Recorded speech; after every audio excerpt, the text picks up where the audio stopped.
Yo, yo, yo, yo, yo.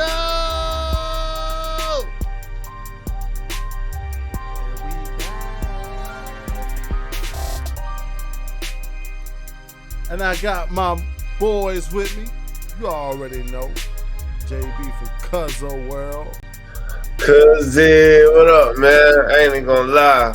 Happy Father's Day to all the fathers out there. I know we don't get much love in this world, but shout out to y'all. Facts. And you already know I got my boy Ayo Quay. What's up, man? It's your boy Ayo Quay. I'm here in the flesh.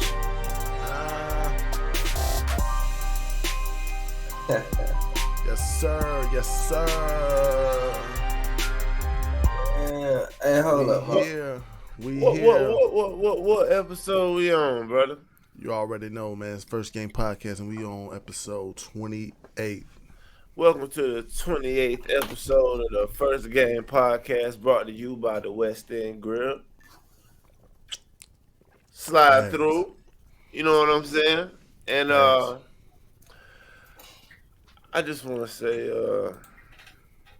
man, it's been a rough year. Not like personally, but like it's just been a rough year, like for the culture, for the people, man. I don't know if it's this political shit. I don't know if it's this culture shit. But we're gonna talk about a bunch of shit today, man. Sports, whatever. Facts, man. Yeah, happy Father's Day, man. Happy Father's Day, man, to all the fathers. It don't matter what kind of father you is. If you a dog dad, you a stepfather, it don't matter, bro. Today's your day, man. Deadbeat. Ooh. It's your day, brother. I guess it's your day too then. Hey, man, you know the deadbeats gonna hit the line today. Damn. I guess, hey, if you a deadbeat, happy Father's Day. Other than that, y'all, how y'all feeling, man? How y'all guys feeling? Feeling good, man. Got engaged over the break, man, before this episode. Shout out to that. You know what I'm saying? You did put in a lot of time in the relationship, man. Yeah, I appreciate y'all. You know what I'm saying? We put in a lot of time in our relationships, and I just feel like it's the one for me. And I just want to let the people know in the world, like, we serious about everything, man. We're like, we got our women, you know what I'm saying? We're gonna be great fathers. It's like, we just want to let y'all know, like, these the opinions of the type of guys, like, these are the type of guys we are. You know, we get married, we work, trying to live the American dream, man. You know what I'm saying? We upstanding citizens. Facts, man. Facts. I agree with that, man. That's the whole thing about life. You get married, have kids, and still create. I ain't no upstanding citizen. I don't know what he talking about. Well, He ain't. You don't want to be upstanding citizen, but y'all already know, man. We're about to get into it, man. It's Father's Day, man. I got a couple of thoughts that we need goddamn go down, man. It's like these talks is like it gotta go down, man. First one was a TikTok question I came across, the internet. We're just gonna let this guy just ask the question, cause this is one of the first thoughts that we gotta just get out there, man. Even though, some of us ain't fathers yet, you know what I'm saying? We still gotta ask that question. All right, moms at TikTok, I need your help. So is it my job as the dad of my children to make sure that it is food in their mother's refrigerator? Is that my obligation? We are not together. We co-parent. She works, I work, we both have households.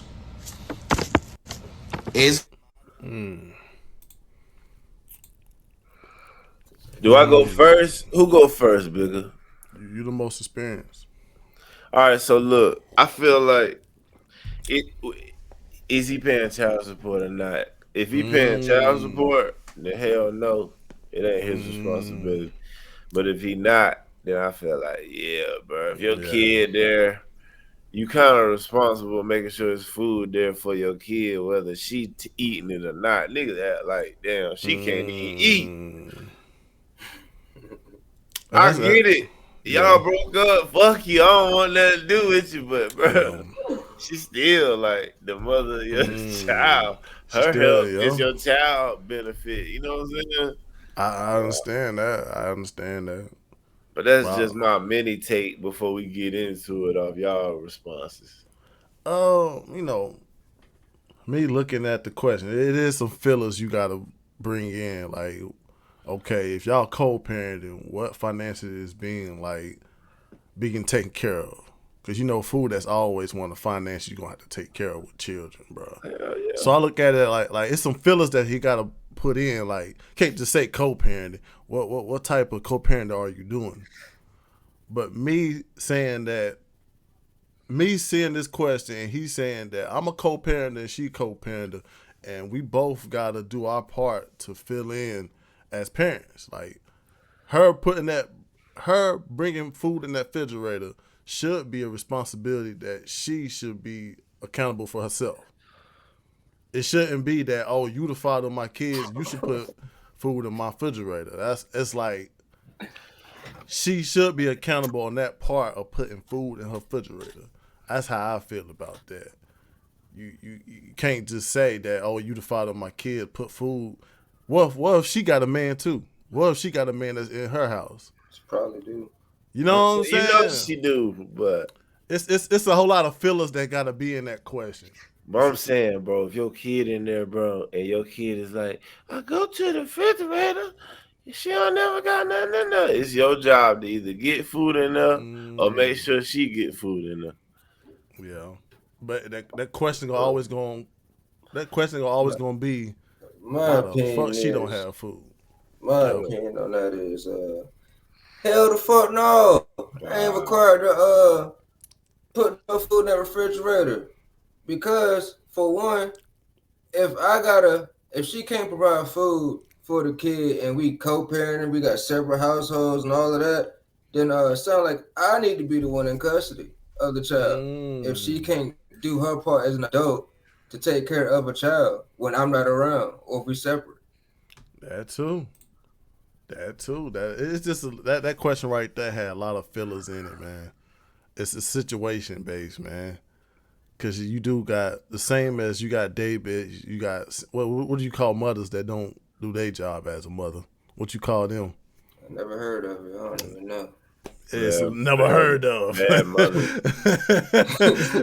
It's never heard of. You know what I'm saying? So it's like it's hard. It's hard to it's a hard situation because it's like at the end of the day, if a mother's not doing her job as a mother, it's gonna be pushed on the father. It's gonna be like, yo, you the man anyway. So it's like, but me looking at the co-parenting part, yes, she. I feel like the other. It's like this on a co-parenting on situations of who get it on the weekend, who gets the kids on the weekend. If that's your job to have the kids on that weekend, you should know that I gotta have food in this refrigerator. Don't call me up and say, "Oh, my kid's hungry." It's like, yo, it's your responsibility weekend. And if you can't provide food for your kid, you don't need to have custody. I'm just saying. That's a So tough one. That's a tough going one though. through a up and down of not being able to provide food at a certain point. It might not be forever Yeah. every day. No, Might be no. just one time. I'm Yeah. talking It about it this. gotta be bad. Like I'm just saying, it gotta be a bad situation for her to even feel like calling him and asking him to do it. Mm-hmm. Because you see how his response is, so they can't be that tight. So it probably was hard for her to have to call him and ask him. Mm. And you know what I'm saying? So it must be one of them times. The economy is fucked up, brother. I don't want to leave that out. Like, Yeah. shit, it's Yeah, the kids. Yeah, Yeah. she hungry too. Yeah, if she all hungry that, too. if all Yeah. that the family in the first place to even have to go through that. But I'm just saying though, it's like, is the only reason you feel like that is because you don't want to feed an ex? No, it's Mm. no, it's more so of it ain't no excuse. Like is if we created a Mm. family together, bruh, it ain't no excuse for if we don't work out and we gotta do all this separate shit. No, Mm. bruh, like we sit together, we created this child together. What do you And if I mean? what do you okay. Um Like, are you like you saying I like if I, y'all I are still believe together or I, not I together? I believe if we decided to have this child together, then we need to work it out and stay together. Keep this family together. That's what I believe. Mm. All right, so once you pass that point of that, like you That's what pass I'm that, saying. There's no excuse because that's what I believe. I believe on making this work. We decided to create this child. We know how important the family is. Well, I know how important family is to me. So I believe that we need to work this out if we decide to have this child together. That's what I mean by it's no excuse. Oh, we said we gonna separate, and then that's when we could say, oh, we going through hard times and whatever may happen. I get it. It's unfortunate, but in my brain, I'm like, it's no excuse because we decided to create Mm. this family and we should have made it work. but that is Mm. making it work though. Y'all just not together. Mm. You making it When I work Mm. when, for the when I kids think of and her to when eat. I think of family, I think of together. I don't think of separation. I'm talking about together. That's what I mean when I say family. You But do I get it. gotta. I get it. Situations where people split up. I get all that. But I'm just saying when I think of family, I think of mother, dad, children together under the same roof together. That's what I think of when we say family. But I Yeah. get it. There's stipulations where shit happen. I get that. Yeah, yeah, and like if that happens, like all right, for instance, if it happened and it is you, and that's your kid, and they call you like they hungry, and Mm-hmm. is you and his mama not together, are you Yeah. not gonna do it? Mm. Yeah. That. Yeah. At the end of the day, you're gonna have to do it regardless. It's up to you, your own person. I'm just saying, like, I'm asking, like, are you the type to be like, you should have had your shit together, click, knowing, like, fuck it, my kid ain't gonna eat. No, I'm not Mm. gonna do that. Nah, you ain't But gonna do that's that. but that's why I'm saying like I wouldn't even like be in that situation in the beginning. Yeah. That's where I'm coming from with it. Can't It's. But I I stand it, mean. get bro. it in this particular Yeah. situation. If I'm in that particular situation, no, I'm not gonna not send food over. But it's just hard saying like, okay, when people say co-parenting, that means like it's supposed to be another person doing their part as a parent at the end of the day. Of course, you're not gonna be like, damn, these kids ain't got no food. That's her damn fault. At the end of the day, you do got to tell yourself like we both supposed to do our part as parents at the end of the day. She doing her part. Like, okay, she don't got the food, but nigga, the kid over there under her roof, she making sure when the Mm. kid's sick, she there, she gotta call out from work to deal with it. You ain't gonna do it. And then she the one using her gas to take the nigga to school or pick him up, take him wherever he gotta go or her. Mm. Like, I'm just saying she doing her part. Yeah. She You doing the one well. It's ain't like got that much of a part except for putting food in the refrigerator, it's bro. like What's it's that, like $300? it's like in the co-parenting world, it's kind of tough because it's like when they together, a shelter is gonna be both of our, you know what I'm saying, both of our like pluses. You know what I'm saying? Both of us gonna have food and table. Both of us can provide, but it's like when it's co-parented, it's like you gotta have a shelter, I gotta have a shelter, you gotta have food, I gotta have food. When you co-parenting, parenting is different. It's like somebody gonna fill in where it's missing. But it's like that co-parenting shit. I'm not looking for you to do that, but at the same time, that's a necessity that got to be met because we both are being parents, but not in the same roof. It's a tough one though. That's a tough one though. But he basically was saying like, first, am I obligated to have food in her shelter, even though I'm not paying bills there, I'm not living there, but that's my child that's in need. And second, if I don't do that, will I be a piece of shit ass nigga? If you asking, then you know that's what it means. Mm. In my Cause, opinion. cause I mean, we all seen videos like that. I don't know if they were skits or not, but they look like fake videos. But it's a trigger warning because it's like you get that sometimes. A woman saying that, "Oh, you gotta feed all my kids," or "You gotta No, feed." no, no. He said his kids. True, His true, kids. I ain't true. feeding everybody kids. That's different though. But it's kind of different, but it's kind of the same. You don't know how many. It's some filler in that question though. It's a filler in that No, question. that's different for me. Oh, you It saying just like? be it just be weird because it's like why even have kids if y'all not even like Mm, stick together. That's what I say for men and women who raising a daughter, bro. You should always teach her never have kids before marriage, bro. That's the best way to solidify that the man will be in the child's life. That's mm-hmm, like the highest success rate is what I'm saying. mm, Anything below that, you don't know, bro. More likely it's gonna go bad. But if the mm-hmm, girl marries the guy and the guy knows the next step is a kid, bro. In his mind, mm-hmm. he already prepares for it mentally. He don't do Yeah, that if y'all just effing around. You know what I'm saying? He like on some facts, who baby, you sure? Like, hey, hold on. facts. You know what I'm saying? So when you raising your daughter, that's just I ain't telling nobody how to be no parent. Nah, It's nah, just cause it's just like like in this culture, parenting just come upon you. It ain't really planned out in our culture. exactly. It's just fuck it. Nobody like prepared. That's why we got such a bad culture. Facts. And actually, that comes to my next thought that I came across on the internet.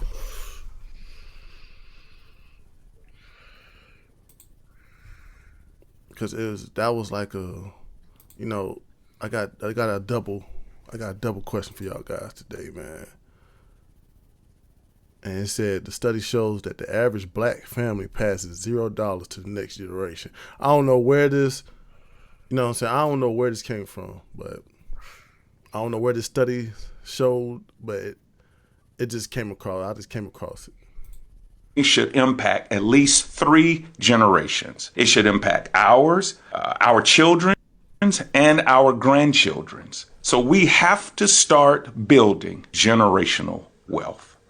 Let me You read see, some of the the question. average black family passes on, listen to this, $0 to the next generation. Yep, I said zero. That means when somebody dies, the family gets nothing. No wonder we cry so much at funerals. We're grieving twice, grieving over losing a loved one and grieving that they didn't leave us anything. You see, other ethnic groups leave wills, but we leave bills. Well, what does Proverbs 13:22 say? A good person leaves an inheritance to his children's children. That means our money should impact at least 3 generations. It should impact ours, our children's, and our grandchildren's. So we have to start building generational wealth. Agree 100%, man. Yeah, I agree with that one too, man. It's true. And I feel like that's one of the things that in our culture that is looked over. Just the fact that you gotta have enough wealth for the not just for your children, but for your children's children. And it's like I think that's something that has to be like focused on in our culture.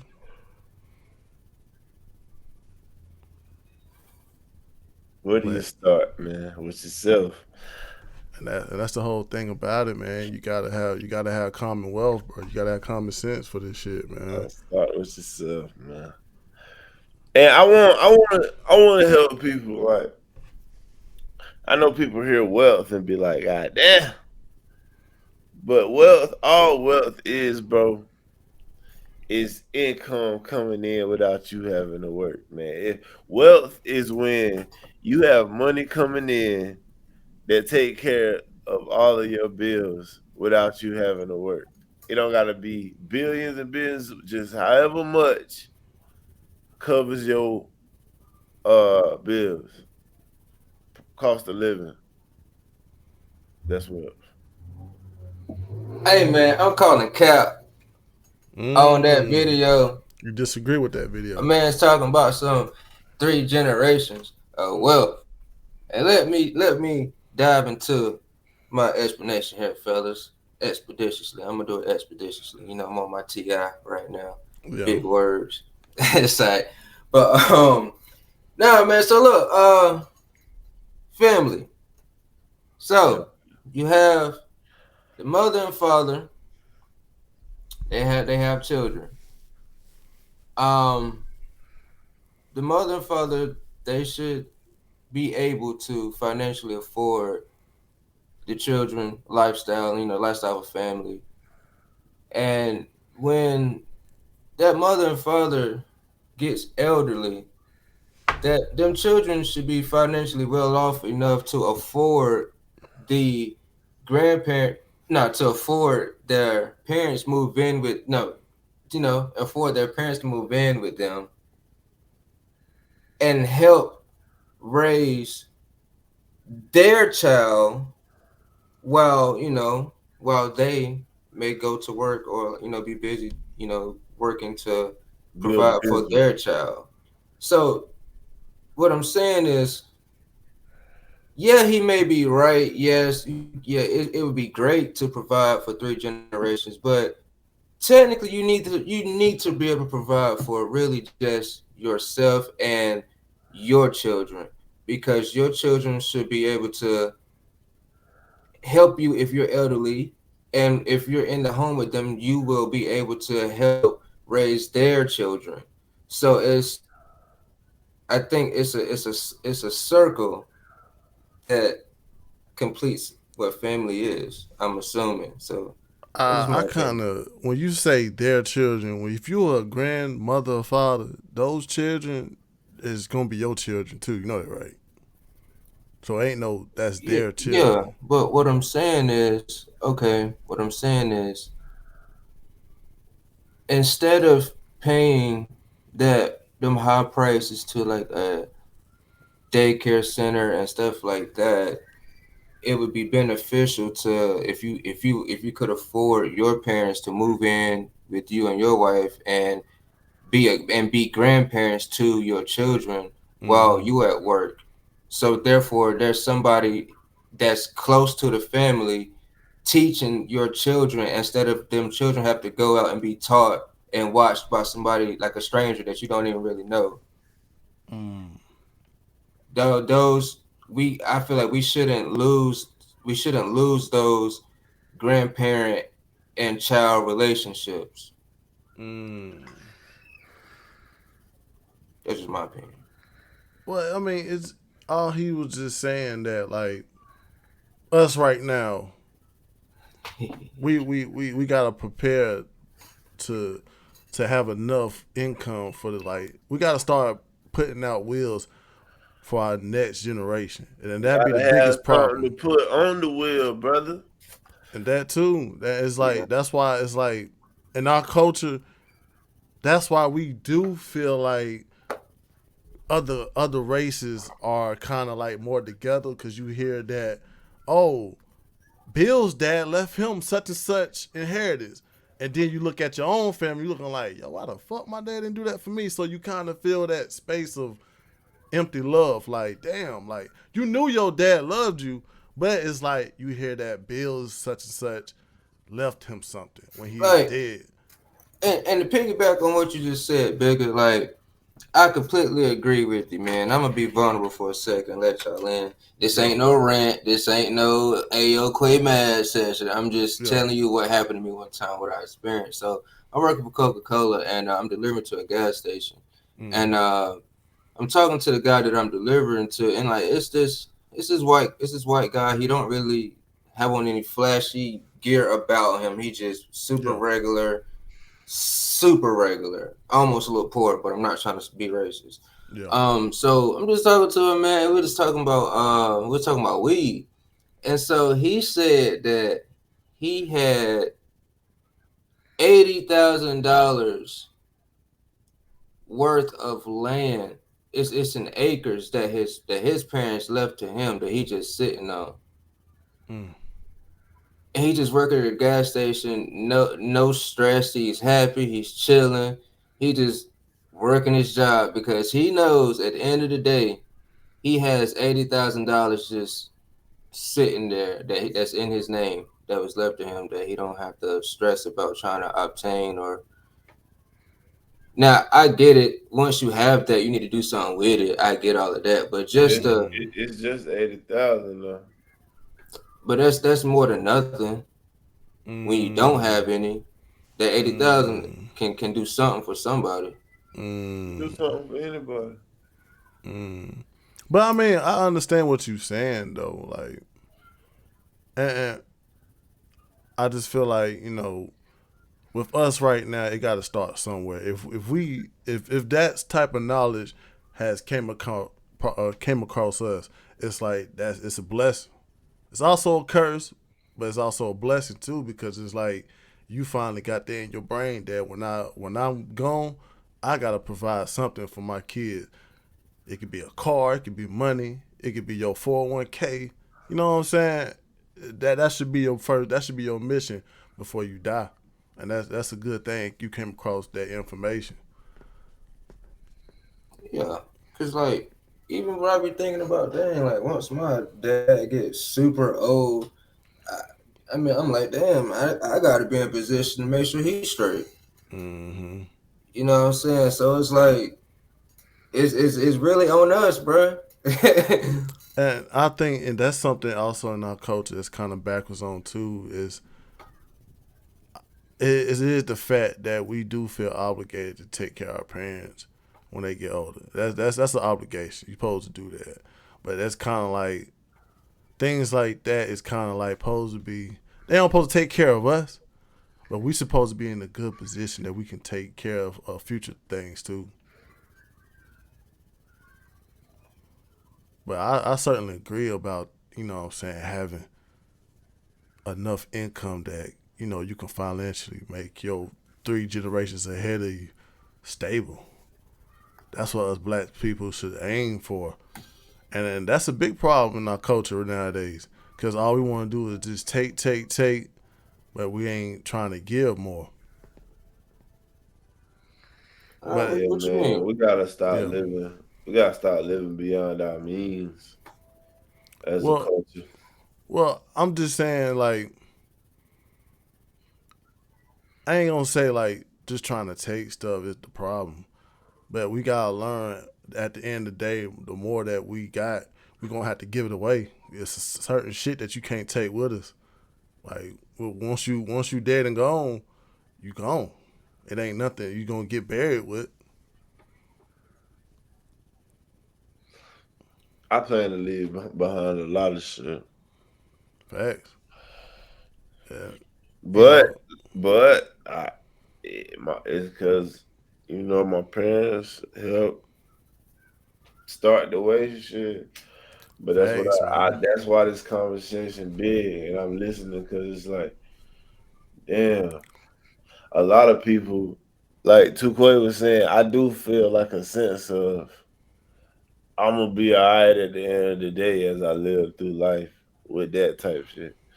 Like, yeah, it get rough and shit, but I still be on some. At the end of the day, though, I got that shit to take care of. But I do gotta learn that shit too. I Facts, can't let man. it fall. I gotta improve it. Like it, like that restaurant provided first game provided by West End Grill. That restaurant that was my grandma and them shit, and now my mama owned it, renovated it, and it's like it gotta keep going. You know what I'm saying? Like that comes It's straight from the family shit. it's definitely a tree plant, man. Like Oh a, yeah. a, a tree gotta grow, man. And I think that's one thing that in the black culture is like missing is to give to the next. That's one thing that we missing. It ain't nothing.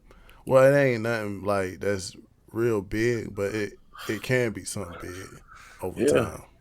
yeah. It's like it's just good to see how it was when my grandma had it. It had a disco ball in that motherfucker, pool table. You know what I'm saying? Now it's like T- TVs in there on the walls for sports and shit. And I'm like, damn, like that shit just changed with the times. It's just crazy, man. I don't know.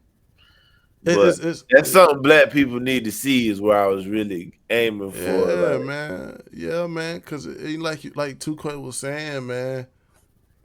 I mean, it ain't gonna make you live better. At the end of the day, Tukwe, you visit him at his store, but at the end of the day, it's still gonna give you a sense of mind. Like, damn, if I had to, I got something in possession. That's just like, that was a good example. When Jay-Z said, in the story of OJ, he wasn't just talking about, you know what I'm saying, OJ. He wasn't talking about OJ. He was just talking about he bought something that was very valuable and he passed it to his kids. And when you pass and he passed it to his kids, now his kids got something to hold on to. They can either hold on to it or just sell it and be wealthy and keep this wealthy in the family. Yeah, and I think that it eliminates the stress of, let's just say, trying to maintain this shit together when you know that you got that in the background. You could just like potentially sell that land, or like you said, sell the land, or hell, whatever. Just the fact that you have access to it, it just eliminate certain fears and Mm-hmm. stresses, I I'm think. glad, yeah, like the best thing that whoever came up with the plan to keep black people at a like poverty level, the best thing they did was create a fear for us of losing our shit. Like it's like living as a black person or anybody. Let me not just say black person, but living as an American, bro. It's like, bro, two missteps, bro, and your ass is homeless, bro. Like two. I say two missteps. You got one Mm-hmm. misstep, but like two missteps, bro. Yo, it's over. And it's like we live with that fear of we can't really chase what we want to chase because we might fuck around and be behind with this shit. Your career foundation, whatever. Mm-hmm. It's like you gotta just stick to the plan, bro, just to maintain this shit. You can't really chase what you want to chase. Take the uh get your mental right to even think about a plan for that shit, bro. You gotta like always do it under duress. And when I mean duress, it's like fucking duress, nigga. You worrying about your career, you going to work, worrying about them motherfuckers. If they decide to cut your ass loose, Mm-hmm. Yeah, yeah. bro, like it slow people down from even chasing what they want to do, bro. So you can't even True. think. And the reason I had to come across that too, and I just feel like that mind of thinking of passing on the stuff to your children always gonna come with the father. It's always gonna begin with the father. Yeah, you know the Facts. mother do their part, but at the end of the day, when grandfather dies, it's a bigger. It's kind. It's a hurtful impact. So it's like we gotta start beyond that point of when us fathers leave this earth, we do gotta goddamn have obligation to have anything. It could be a raggedy car. It could be something. Just saying that, yo, I love my children. Y'all can have this. And if you too far gone, bro, like where you made a bunch of mistakes and you just know it's gonna be tough for you to get in that path before you die for Mm-hmm. leaving your people something. Leave them with the knowledge of how to do it at least. That Like too. even if you can't get it, bro, at least leave them the knowledge of how to do it for them. Yeah, yeah. Facts, man. Learn you. That's your job. If you know you can't reach, even if you try, just learn it so you can at least teach it, bro, and tell them to Facts. keep investigating the knowledge, bro. And it'll be all right, man. Facts, man. Like we gotta make Father's Day great again, man. Show, We gotta bro. make it great We again, ain't man. even get a every kiss begin with K commercial, bro. We ain't For even real. get a Red Lobster commercial, and they need business. You could add a Father's Day fucking for the Father's Week. Man, look, I Half don't know off. what it is about men in this country now, bro. It's like, fuck y'all niggas.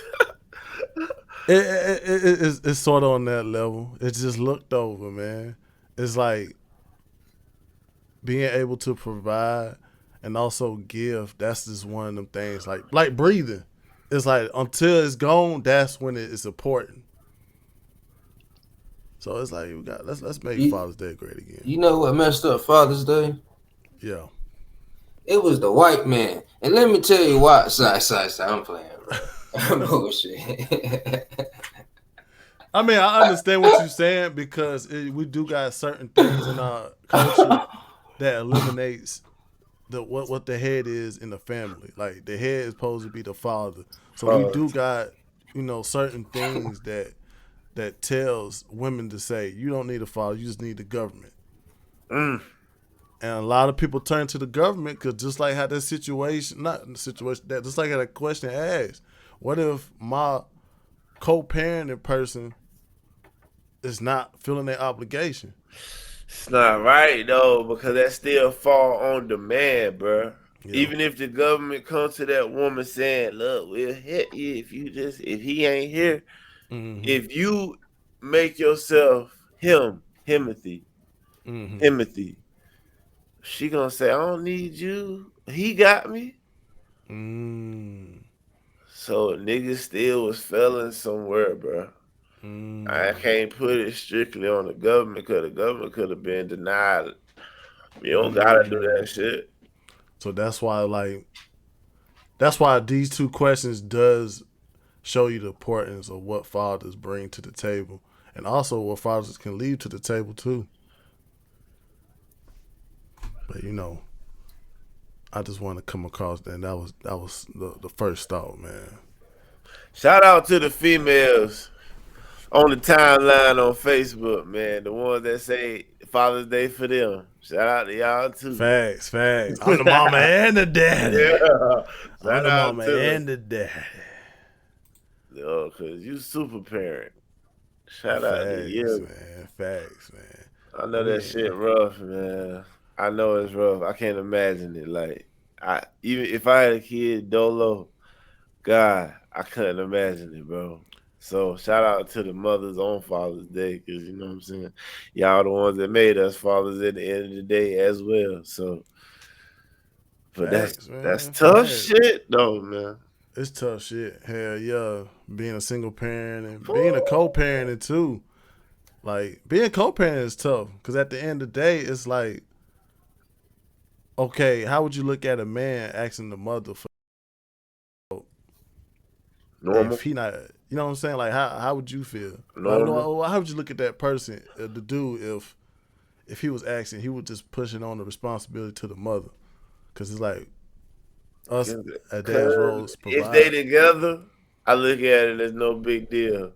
If Mm-hmm. they ain't together, then nah, bro. Damn, boy. It's tough because it's like the relationship break, but once you got them bonds come together and that gender reveal comes, it's like you can't take away that. But you still responsible, bro. Yeah, you I still don't give a fuck responsible. if you a man. Yeah. If you a man, you responsible even if y'all break up, bro. I swear to God, you responsible for everything because you nutted in them, bro. Like you the one knew that was coming, bro. I don't give a fuck if she told you. You was in the most control of that situation, bro. I don't give a fuck who you is. Yeah, man. So you can't, bro. It's tough, man. It's Like tough, man. you in control of if that happens, 100%. It's Fuck. tough, man. That's why this day I'm gonna say this day is important just as any other holiday because it just shows you the role of a father, how far the impact can go. It can go from generations. It can go far further than that. But just by simply being a good father,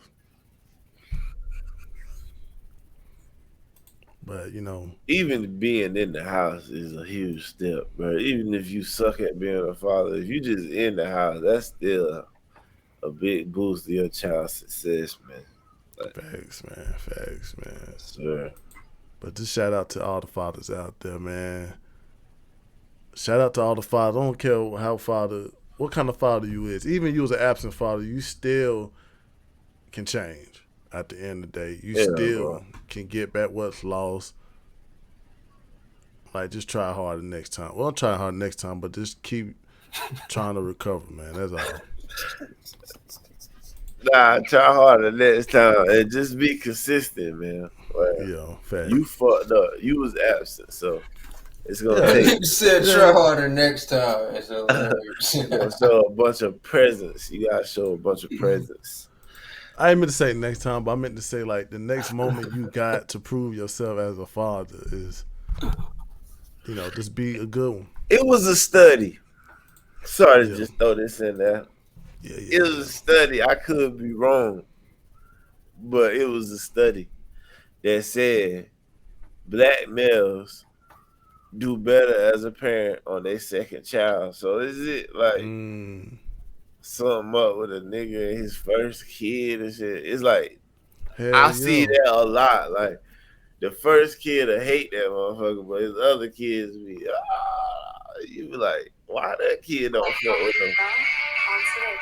I Oh just God. think it's I just think it's on the level of when you a rookie parent, because you sometimes you kind of like walking on eggshells because you just trying not to fuck up. But I think when that second kid along, you just more relaxed as a Yeah, parent. comfortable. So you just saying like, I don't raise the first one this type of way. The second one, I don't been through it. I It's a don't been through I gotta be cautious with the first one. Yeah, it's it's a bunch of I fucked up the first time, but I ain't gonna fuck up with this one. It's a bunch of that in our community, bro. But Also the that's a lot of hate that get built too, though. oh hell yeah, It's a lot hell of yeah. hate. But my bad. Go ahead, bro. No, I was just saying like on the point of it's all like raising a kid always gonna have his trial and errors, because you could do everything right as a parent and your kid can be a totally different how you raised them. Just on that level. Oh, So you gotta dig deeper because pause the fuck. But it's like when you say how you raise them, are you saying like the things you told them or well, the things you showed them?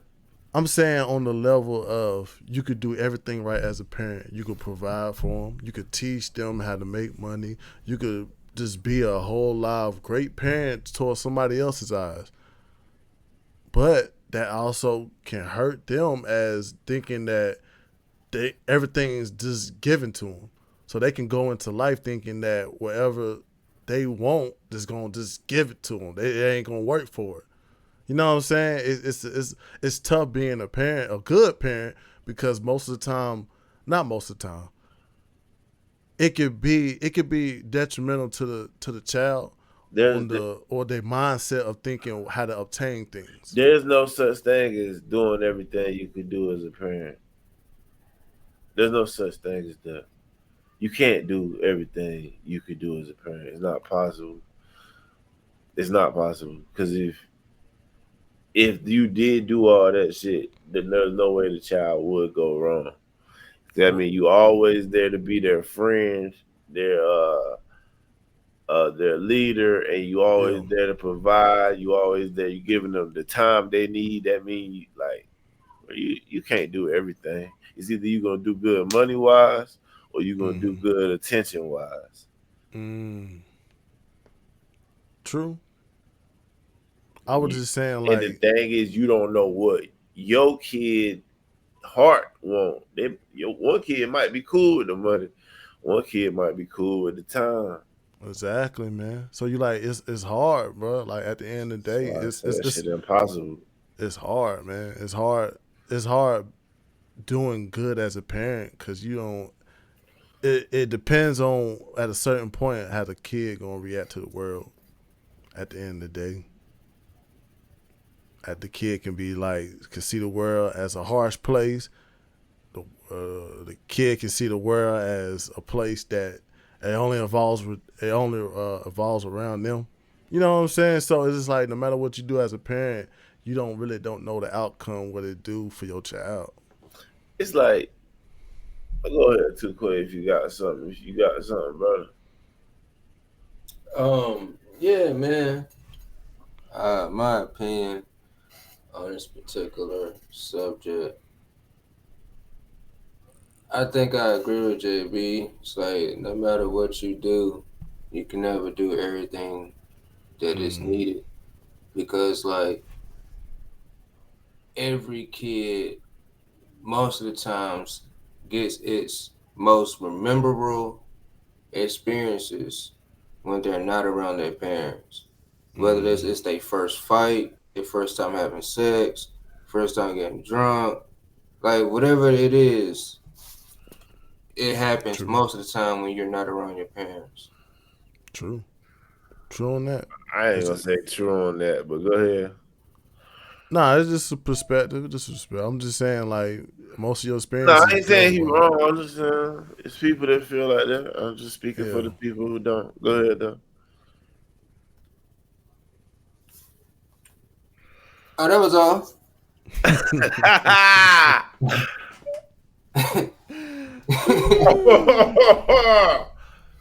Yeah, But you can't control everything, and I think that's why like when they get to the second kid, you just realize that you can't control everything. You can't do all for the parent part for the kid. You just be relaxed. You just let life that, that, live. that's why I told the kid everything I could tell a nigga. You could go and tell a nigga it's like football. Yeah, Motherfucker, you watch it on TV, it look fun and it look exciting. You know what I'm saying? Then you hearing people talk about how fun it is. Then you go out there, you ready to have fun, then somebody smack your ass, and it's like, damn, like this ain't what I thought. You that's gotta like that's reality. that's kids like, and however they reply to that hit when they first feel it, shit, it's up to the Yeah, parent to be able to know their child, know their child personality, and figure out how to handle the situation whenever they hit the smack or bump in the road. Like you gotta know what to say. You gotta know your child too. You got to know your child. You got to know how to talk to them. You got to know what words make them react. Like you just gotta know how to get the most. Like a good coach, you gotta know how to mm-hmm. get the most out of your player. I Like think it's a learning experience for both parties, the hell parent and the yeah, child. Like they're both learning on their journey. They're learning how to be a parent, and also that child is learning itself in the world. Like for example, I knew that I didn't want to be a damn running back when I got tackled one time. Like a guy, he grabbed the back of my jersey and like swung me around. And as I'm like going around, as I'm being swung around, uh, another person comes and smacked me as I'm going to the ground, and that taught me right there. Yeah, I don't want to be running back. but it looked fun though. But it looked fun as hell. Yeah. But yeah, man. So experience is the best teacher, bro. So that's what I'm saying. That's just harp right back to the you can't do everything. Like you just can't. It's You like it's got you like gotta let life too. But go ahead, my man. no, I was just saying it's like reality is kind of like the third parent towards us humans, because reality teaches us a lot of shit that God, your parent can't teach you. You're right, man. Right. Yes, Cause just like sir. how you said, like you play running back and you just knew at this time it was kind of physical. You knew that other people was trying to take you down. Like that's just reality, man. It ain't reality ain't safe. Outside your home is not safe. Man, it can be. It can be, y'all. It can be because of the world. It We just can gotta be. make it. It can be. It can be. I'm just saying, like the nature of reality. Once you step out that house, it's gonna be feelings that's not gonna take care. It's not gonna be feelings that you're gonna look over. Your parents look over your feelings. Your parents gonna be right there when you fall, gonna pick you back up and make sure you can try again. But sometimes reality, when you fall on your ass, it ain't you gonna be picking yourself up, not your parents. You gotta make America safe again. True statement on that. But we're gonna, all I'm gonna say about this thought is just be something more. Just be what just you ain't gotta be out walking on eggshell with your kids. You ain't gotta be doing everything for your kids, but just be there for them at any moment or at any time they need you. You really don't know, but just be there. What y'all always say? Fuck them damn kids. Nigga. Yeah. I don't even know we can get on his news. But we're gonna go on to sports, man. Since it's Father's Day, I know a lot of men out here want to know what we want to talk about today. We're gonna talk about this Gevonta Davis and Frank Martin fight, man. Did y'all catch it yesterday? I caught it. Oh yeah. Yeah, we're gonna let some highlights run through right quick. Gonna be quick. Not too long. It was a good fight, man. Gevonta Davis, he show you every time why he's the world champ. Las Vegas headlining his 7th consecutive pay-per-view, and in the main event here on the 100th Championship Fight Night at the MGM Grand Garden Arena for the first time. As a reminder, aim my command at all times. Protect yourself at all times. Touch him up. Good luck. The Ghost, Martin, the Bell in round 1, and Davis having a little fun with the whole Ghost nickname, a part of the Ghostbusters theme. His team has t-shirts with who you gonna call? Well, move the millimeters, his defenses, his ability to utilize his ring IQ and his boxing skills. Yes, it's not even so much of an exciting fight. Good combination. Okay. Again, you can't get repetitive if you're Martin. No way. Davis is reading you. Instantly he'll respond in there with the left hand. Now Davis beginning to open up. The crowd anticipating it. He felt one Davis saying bring it. Of course he wants to bring it. Take it with the left. Yeah, don't stay on the runs, Martin. There's a dance for Martin. Nice straight left hook. Davis pops Martin. Hey, walking him down, A though. little slip and a little, left hand over the top. Easy. But That's a tough sight, man. Tank just looking at you, ready to knock your I know ass he does not out. want to open up. He doesn't want to give anything to Davis, but again, he has Yeah, to he keep him busy. walking him down the whole Left hand fight. to the body and the right by Davis. Martin just avoiding that counter, but now Martin at first to wrestle and the referee. Hey, Tank, There's this that, is Frank missed what. that left hand. Tank countered with the left uppercut and then the right hook. It's like, hey, Davis misses with the lead left uppercut, but then follows up with I another want left your hand. ass for And that last UFC. session, Frank Martin covered up well. Counter left hook from Martin that jolted Davis. That's the counter he's been looking for. Neither fighter has ever been down as a pro. Martin still has a slight advantage in terms of total punches landed, but the gap is closing, and Davis double left hand. Martin's got to stay out of corners if he wants to stay in this fight. We haven't seen body work from Martin. I want to see that left to the body. Damn. Oh, left uppercut. Goes Martin. That nigga laying flat down. It's like Tank. Davis grips the stuff. Here's the corner. Frank should not be in there. We were talking about that. He's just setting himself up for big trouble here. There's the uppercut, and there's the left hand. Wow. Once he's stunned him with that uppercut. The undefeated WBA lightweight. The boy done for. Damn, man. Damn. The boy done for. He was fighting pretty good, man. It just, I think Tank caught him with one that dazed him and threw his mind off. I think that's exactly what happened. I watched the fight too, man. It was a good fight, man. And sometimes, like, it's every time, like, you see fighters fight Gevonta, you think they have control, and he just turn on the jets, and then it's over. Yeah. He might be really world class. Like, Oh, It's one question I came across that, I want to discuss with y'all. Yeah. Somebody was saying that Gevonta Davis is like our generation Mike Tyson. Like, years down the line, we're going to look at Gevonta as a Mike Tyson for us, for our generation. Do y'all agree with that? Nah. I say we're gonna look at him as Tank, like his own, cause Man, he just gotta keep. He looked just like he better than everybody, bro. Like, I'm sorry. So Like, And he can. you plus, disagree? I, Tyson was like first round knockouts consistently. I ain't really seen. yeah, like that was just extravagant shit. Like Tank extravagant, but he In ain't. first round, Yeah, extravagant. first few seconds you done paid $200. You know what I'm saying? Squat and shit. Mm.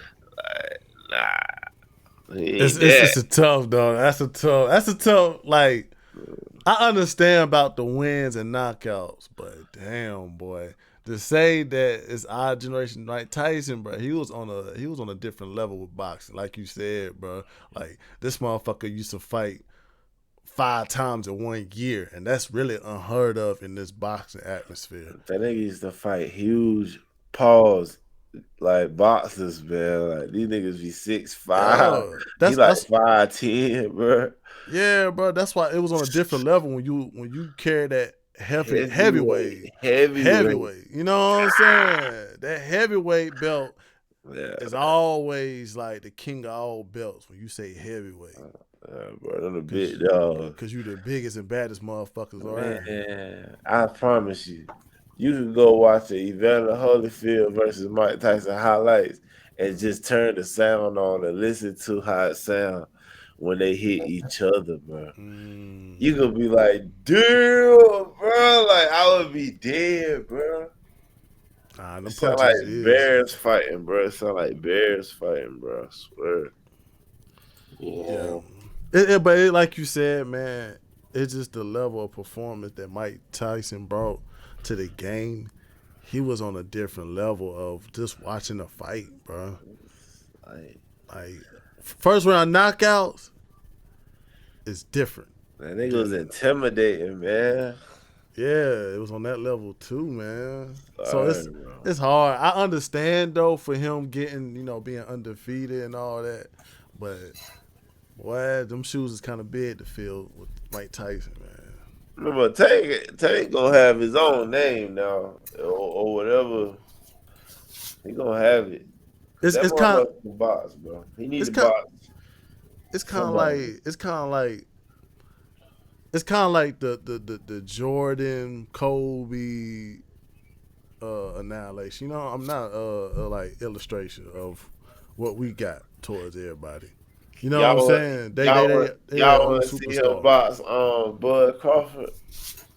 I would at this point because it's like Yeah. because it's kind of getting to the point that a lot of these fighters feel about Tank that he just want to fight that he's safe in, or he just want to fight that he know like he don't. They say he picked a fight that he feel like he ain't got no challenge. That ain't fair. I think he picked the fight that's gonna make the most money. And I don't see with nobody wrong. I don't see nothing wrong with anybody moving like that in any sport. True. I mean, ain't nothing wrong with it, but you know how some people, everybody gonna have a different perspective about a fighter, especially a winner. But them And niggas still got a chance though. It's fighting. It ain't like it's like man, like them niggas all got a chance to beat Tank. It don't matter who they is. For and that's the real. thing about like when you the number one contender, bro. Everybody wants you, man. Everybody wants you. Everybody want that belt. So you gonna get certain people that's gonna talk down on you, saying that, hey man, you ain't fighting the best person. You should be fighting me. You gonna get that, man. You can only fight one person at a time, and that's what Tank doing.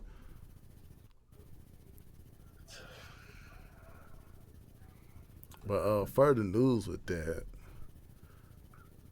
we had, you know what I'm saying, we had a lot of theatrics.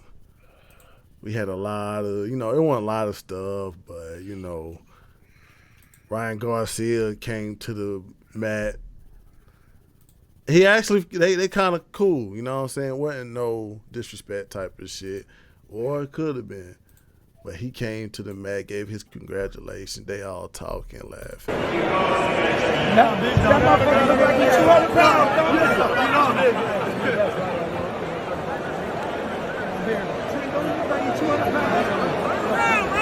He had on the shirt.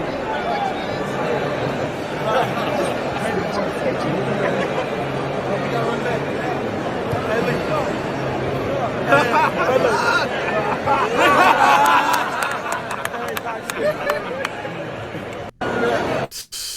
But Tank also said that Yeah. he want to fight Ryan again. Mm. He said that during the press conferences to this past fight. That'd He be fought something to with look for. Ryan. That's what I'm saying. That's why I like about it, man. I like about it. It wasn't no love lost. It wasn't no goddamn. They actually out there trying to hate each other. Like they go and laugh about it, bro. You fought a nigga. That's how it go. I wish these street niggas would learn that, bro. That's what happens a lot when you fight a nigga, bro. And that's After a what while, you be good. Y'all be cool. and that's some man shit right there. It's like, yeah, Yeah. we have differences, but once it gets settled on that table and one person actually win, the only thing you can do is shake hands, man. Like, think about it.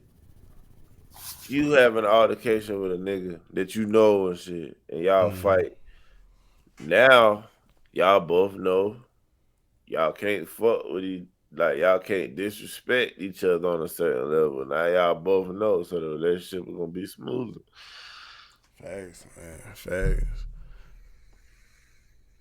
More bullshit, but hey, Ryan got down. He actually got an altercation with Caleb Plant.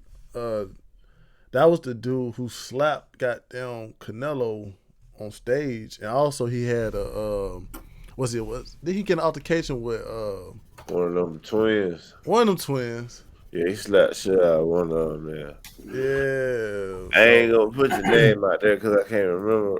Charlo. Charlo. One of y'all got slapped. He slapped the shit out of him. he slapped the shit out of him. He slapped the shit out of him. He slapped the shit out of him. But that,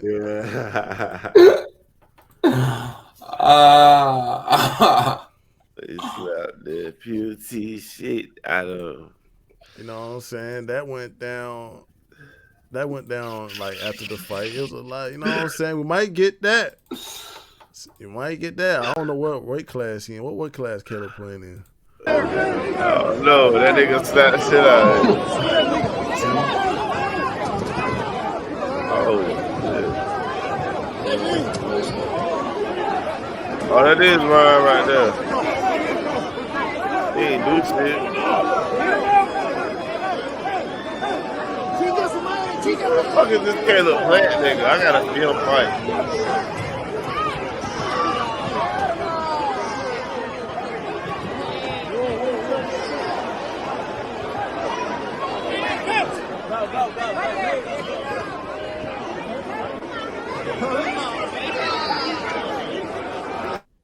Did any of y'all ever seen him fight Why before? was she snapping in the background? I Catch don't that know black who. girl going off in the background. Man, I I always told seen. them messes out. Well, I seen him fight Canelo. I seen Hey, that fight. run his highlights right quick, man. Just a few. I never seen this dude fight, but I'm just seeing him slapping the shit out of whoever wanted. So he gotta have some hands in that ring. He a good fighter though. Ryan probably gonna knock his ass out. But I don't know what weight class he in, but hey, you might get that going, man. You might get that going. All it takes is goddamn little tweets and shit. I love to see it. That damn face off gonna be on edge, boy. Go slap the shit out of that nigga in the face off. And who Yo, did y'all see the last fight? Oh man. I don't know, but he knocked that nigga out. Yeah, let's goddamn run some highlights. See how Bro, I mean, did that y'all would see be. that baseball player slap that streamer for taking his hat off his head? Mm-mm. Oh man. Yeah, I seen that. Hilarious, bro. But that would be, that might be something else to go in, man. You know what I'm saying? There might be another fight, man. That might be Horizon. I mean, it's like Ryan Garcia I don't know if he gonna get into another fight, man. With all these allegations and they talking about he failed the blood test. Maybe he just one of them fighters that's gonna fight not for a belt, but just to bring the audience. Oh yeah, update. The Mike Tyson and Jake Paul fight got pushed back because Mike Tyson had got sick, but he back healthy and the fight is back on. Uh That nigga ain't healthy enough to fight. yeah, he gonna get slept in my opinion, but they trying to give him more time and shit. They trying to make sure he right so he don't really get fucked up, but he still gonna lose though. I hope he get right, man. Cause that's kind of like one of the fights everybody waiting to see too. Everybody waiting to see that, man. I'm not. Well, more sports, This shit man. on Netflix. That's why I'm turning for it. More sports. Angela Reese Angel and Caitlin, huh? Reese. Angela Reese, and Caitlin Clark. So you stupid. Caitlin Clark played today. Indiana Fever and Chicago Sky played. And guess who came up on top? Guess who got swept? Man, I know who came on top. Vanilla Cream, Caitlin Clark. The reason eyes are on the WNBA. Yeah. They won today, 91-83. They won their last one, so Smoked them. uh, Now they got a better record. that's the thing about like when you talk, especially in sports, man. That's the thing about when you talk about another like professional athlete. You're gonna have to play them one day. You're gonna have to play them twice. Sometimes you fuck up. Sometimes you try to bully the bear and welcome them to the league, but you might have just sped up the process of them whooping your ass. Yeah. You pissed them off. Now they like, all right, I gotta work. All right, and they already naturally gifted. You don't want that motherfucker to work harder. So that's what y'all Yeah. get. Caitlin about to take the lead by storm. And that's kind of the shit that's going on because it's like now you just really boosted up her fans because you lost twice to her. Now I think it's about time to sit down and be humble, man. It's about time, man. Yeah, man. Now it's time to really skip them Caitlin Clark questions. And Chicago got two of the top rookies, two of the top big girl rookies on their team too. Cause it's like, man, you got and everybody see you got some animosity towards her, man. But now you done lost twice. Now it's time to just worry about the team now. Now it's time to worry about the team, what y'all going through, because y'all going to like kind of like y'all started out, god dang, like what 3-3. Now y'all got dang 4-9. Now it's time to god dang. Let's talk to the teammates. Now it's time to god dang review what the hell y'all doing wrong. Man, shout out to Angel Reese. Shout out to Caitlin Clark, man. I'm glad to see this rivalry going on, but that's little shit, man. Wait till Juju get in the motherfucking league, bro. She shutting all that shit down. True indeed, man. All that Caitlin Clark talk getting shut down. Did she lose? She was a young freshman, bro. Yeah, she lost that pack. All right, so let's move on with the conversation, please. She was super young at the time, man. She coming back, bro. But it's good though. It's good all this is happening for the WNBA because them ratings are getting crazy. They were saying, god dang, one of the Fever games, they had more audience than one of the Boston Mavericks finals games. They had a good crowd. They had a good crowd like audience. So it's they said it's because they pushing a rivalry for the first time in the WNBA. It's kind of like roller derby. Like I don't know why that's a sport, but it's just the fact you see women competing on a high level of like aggressiveness, pushing each other and shit. Like, look at your ass knocked out in roller derby. That's what I'm saying. I used to watch them TV as a kid, seeing them knock each other down and all of that, clotheslining people. And I think that's why us as fans are so favored toward the women aggressiveness, man. We love seeing women get mad at each other. Also with sports too. Like that's always gonna be favorable, bro. Like, that's hit why. that bitch. Yo, man. Like, even though a woman ain't got the same power as a man, they probably don't even swing alike, but we It's just love funny to when see they it. It's do something it, about when bro. a woman do it, man. It's just something different, bro. So For it's, hey, sure. man. WNBA gonna have a good season, man. When they get to the playoffs part, When they lower that rim down, son, it's gonna be real turn. It's that supposed to might go in be the the room. move, though. That might be the move, to be honest. Just to get, you know what I'm saying, just to get them eyes, because Caitlyn got that. But Boy, when it's they, gonna be one come out of nowhere, dunking like a motherfucker. It's gonna be one. It's gonna shock the world, dunking like a motherfucker. Everybody gonna be like, "Yo, WNBA lit! Can't wait for 2K to come out I so we think can that play should WNBA though. on I there." think that should, man. I think that should just be something commissioners should just be eyeing. Lower the rim, man. Let's get What more to what? audience. To what? 9 feet? 9 feet, bro. Yeah. That just get the more audience. Like Caitlyn bringing up, cause she got her fans in Indiana. Like, let's just have more people look at this sport. Let's do it. It's gonna be one from somewhere That would be cool, man. that's gonna come. Yeah, man, bro.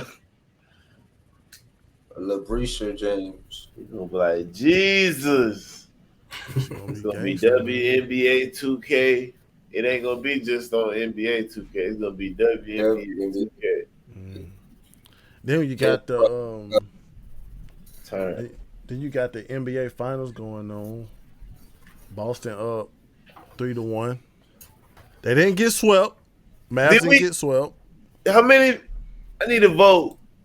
What's up? Did we care about the finals this year? That's all I'm saying. According to the attendance, I did. that's going around now. It's going Yeah. around. It's going around that the NBA kind of losing the viewership a little bit. People starting to give it a. They play. They playing 7 games if they get to play 4 minimum. Because the guys that the NBA pushed in the media to be the next greats are not fucking showing up, bro. Your Zions, your Lonzos, your RJ Barretts and shit. These niggas ain't showing up in the NBA like LeBron did. KG. So you saying that's kind of like a. You trying to say that's kind of like a downer for the superstar not to show out? Yeah, it's like think about damn. Kobe. Yeah, think about Kobe. That shit hurt too quick. Think about Kobe though. Like when he had the hype coming out of high school, and he showed up, bro. Like he going at Jordan in the All-Star game type shit. Like we don't got that no more. Yeah. These niggas bitches, man. Yeah, I think that's fucking up the game too for people. Like for the guys that supposed to be up top. And I just feel like they should be, man. They should be in that talk. Maybe this might be a down year for the NBA. Maybe. I just hope not, man. I hope not, man. Cause it's like them motherfuckers is goddamn like the WNBA getting they goddamn viewership. There's gonna be more teams out here getting their shit together, man. I told you. The one that's there just got a ball. Whenever Caitlyn comes to town, the other team got to show out. Globetrotter style ball. Go ahead. Yeah, I want to apologize for my technical difficulty. yeah, I was broke my ear. And Dave was like, God damn. Shit was gangster. God damn. I let you like it hurt, bro. Like he was shot in the air and he was right beside me. I deserve apologies type of shit. Oh, man. But let's listen to some post game. Dang. But one thing you can say about Caitlin Clark, bro, she don't have to play a villain role, and I think that's good for her. I think that's good for her to like, cause it's showing you who's the one that don't have to lash out. She's showing you who's the one who can keep the composure. But she do got to play the villain role because she was forced into that role. What? And what I mean by that is like she came into the WNBA as a rookie. She wasn't bothering nobody. These other women in the league created that narrative that all this came because of her and it's unfair. Caitlin didn't do that. That was them. Yeah. So it's like she was forced to be in that role. That was them other girls hating. That's what we noticed. We noticed y'all hating, and it's like, hold up. That's why the conversation going on, and y'all trying to blame. They tried to say Caitlin shouldn't have been on the Olympic team because it'll bring distractions. That's insane. What? I'm just saying at this point, bro. Y'all want distractions. Y'all want news, idiots. That's why I give a clap to Caitlin, bro. She taking all this like crazy side comments towards her way, and she just taking it. She being a basketball player. She being a professional, man. And that's why it's good, bro, for her image, bro. Bro, wait till she gets strong. Did you show the highlights against Angel Reese? I ain't even just pop it up. Cause she was balling, cause of world.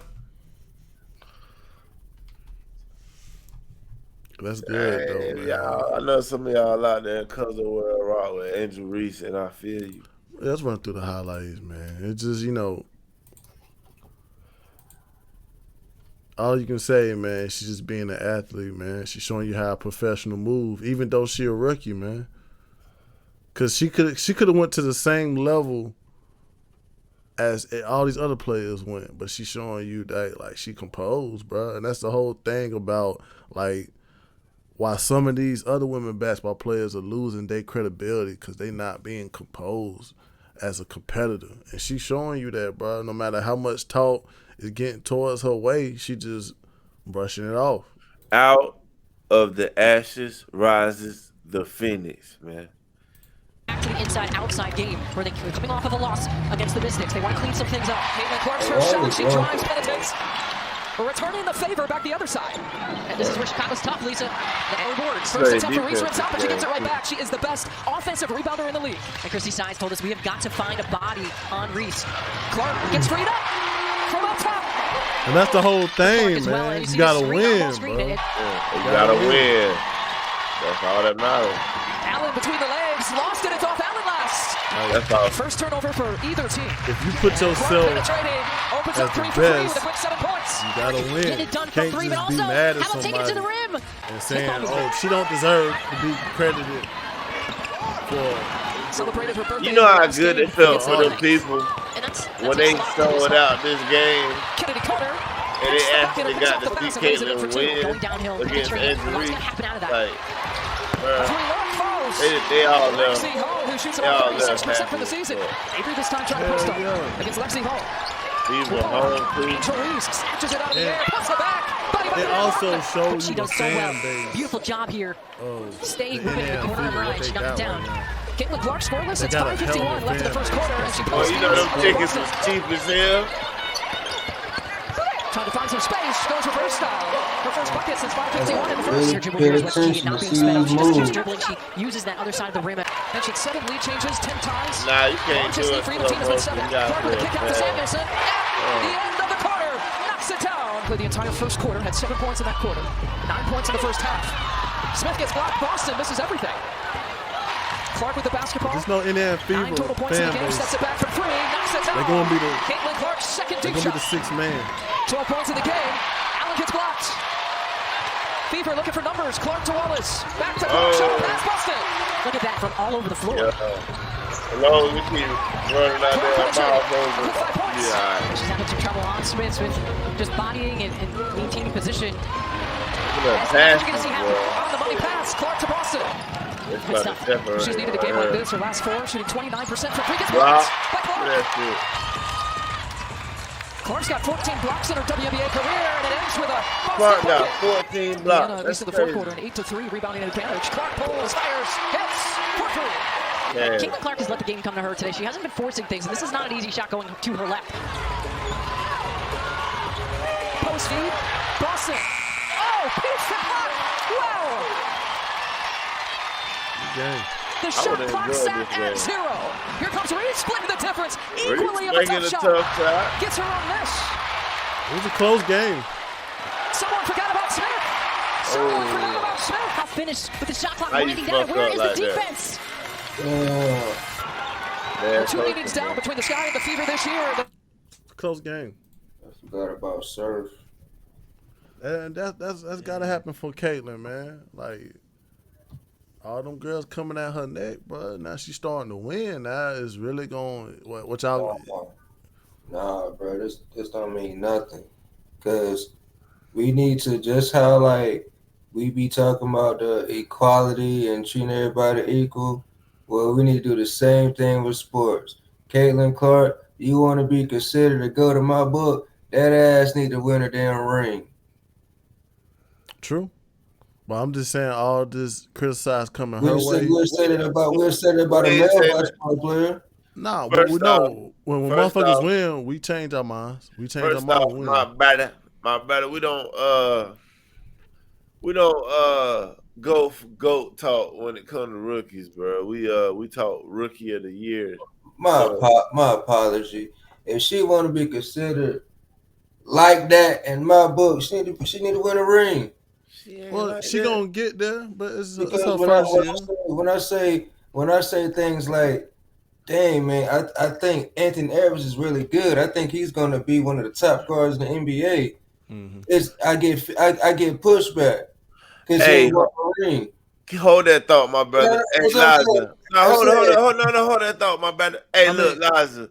Can you look up who voted for Rookie of the Year in the WNBA while Tukwe will talk about this Anthony Edwards bomb? Go ahead, bro. Who votes for it? Who votes for the WNBA awards or whatever the fuck? Like, if it's the people, Caitlin Clark gonna win Rookie of the Year. But yeah, man, when I bring up, I think Anthony Edwards is a good NBA player. I think he's gonna be a great guard. I get the pushback of what he done. He because y'all was saying next Jordan, bro. Don't forget the context. No. I never compared his skill to Jordan.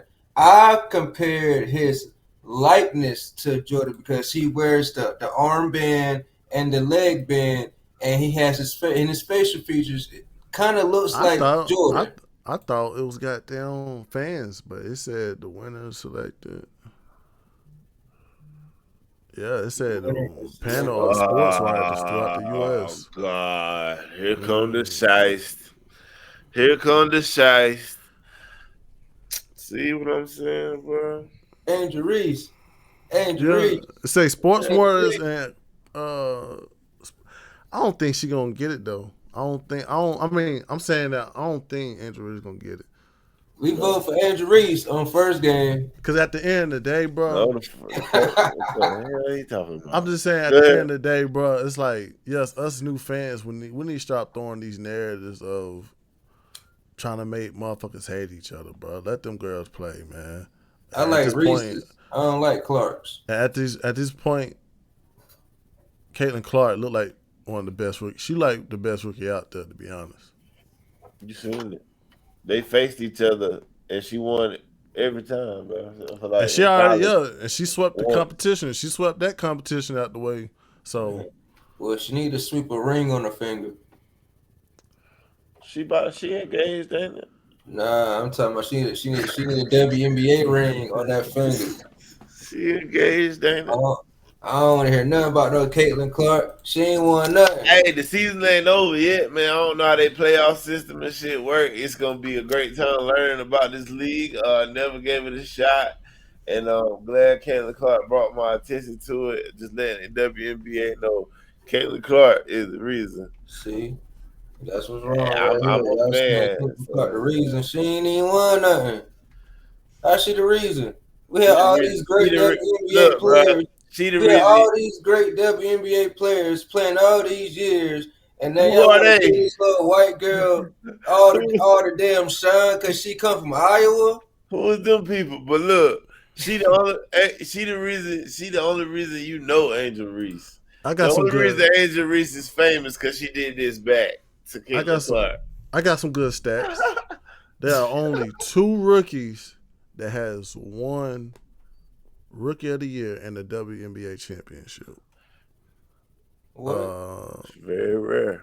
What you mean? It's only 2 rookies that won a Rookie of the Year and a ring their first year. Oh, I thought he said it was on the 2 that won Rookie of the Year. Like how?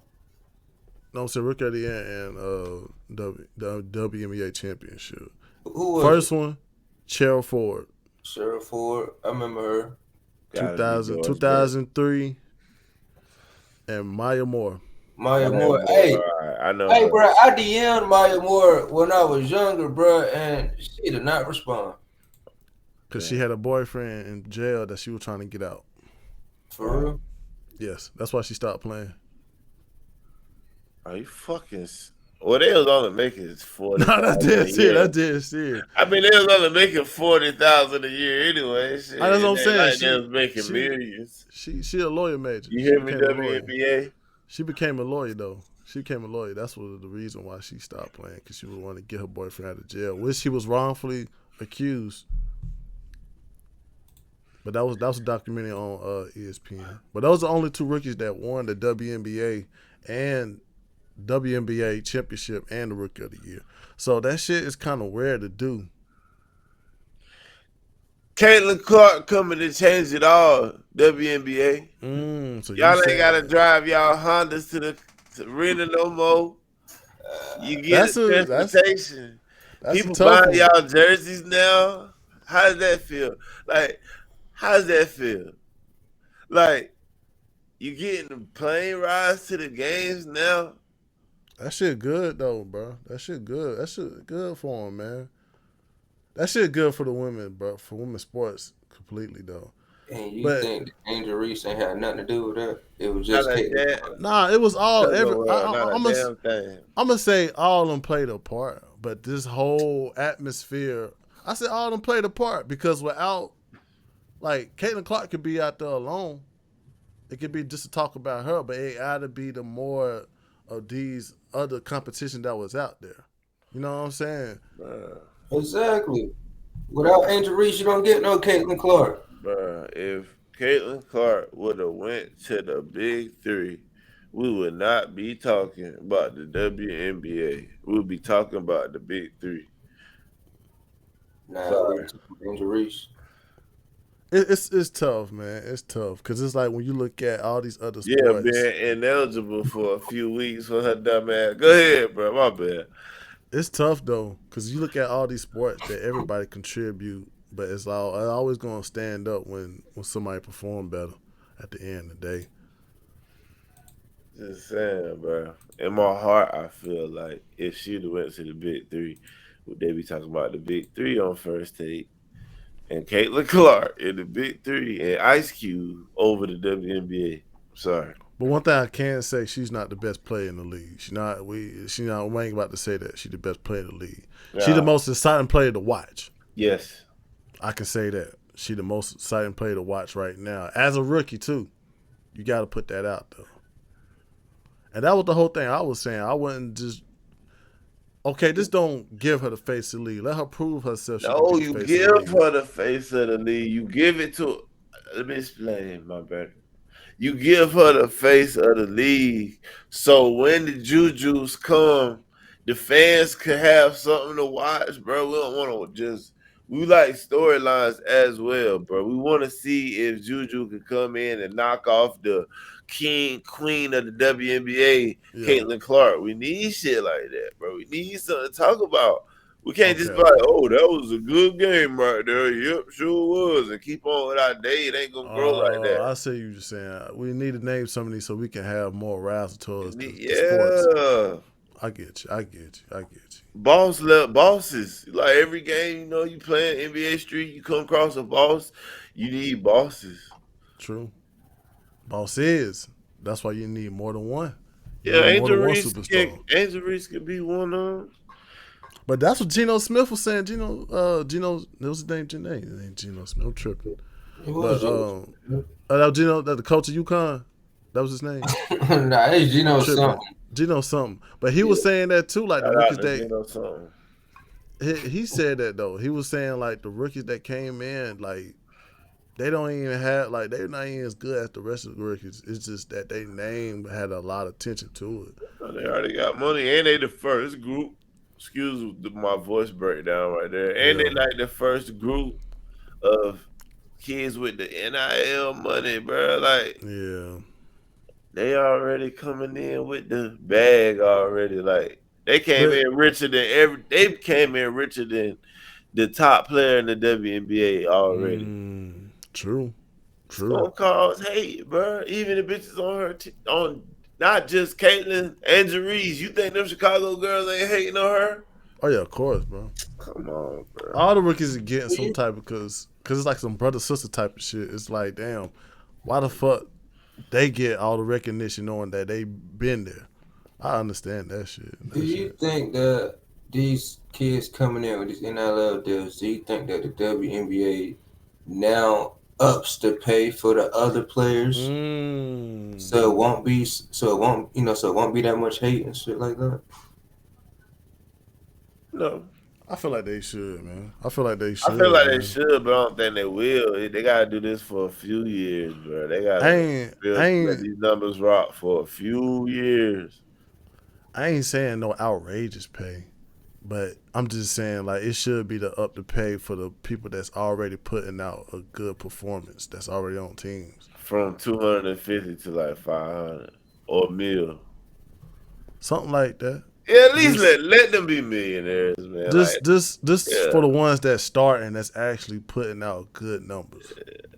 You can't get at to everybody. No. But that was a good sports segment, man. Man. Oh, we all fit. Shout out! I was excited talking about the WNBA. You see that?